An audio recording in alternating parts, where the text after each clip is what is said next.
श्रियकान्ताय कल्याणनिधये निधयेतिनाम् श्रीवेङ्कटनिवासाय श्रीनिवासाय मङ्गलम् लक्ष्मी सविभ्रमालोकसुभ्रूविभ्रमचक्षुषे चक्षुषे सर्वलोकानां वेङ्कटेशाय मङ्गलम् श्रीवेङ्कटाद्रिशृङ्गाग्रमङ्गलाभरणाङ्गये मङ्गलानां निवासाय श्रीनिवासाय मङ्गलम् सर्वावयव सौन्दर्य सम्पदा सर्वचेतसां सदा सम्मोहनायास्तु वेङ्कटेशाय मङ्गलम् नित्याय निरवध्याय सत्यानन्दचिदात्मने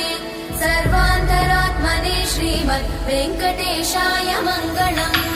स्वतः सर्वविदे सर्वशक्तये सर्वशेषिने सुलभाय सुशीलाय वेङ्कटेशाय मङ्गलम्।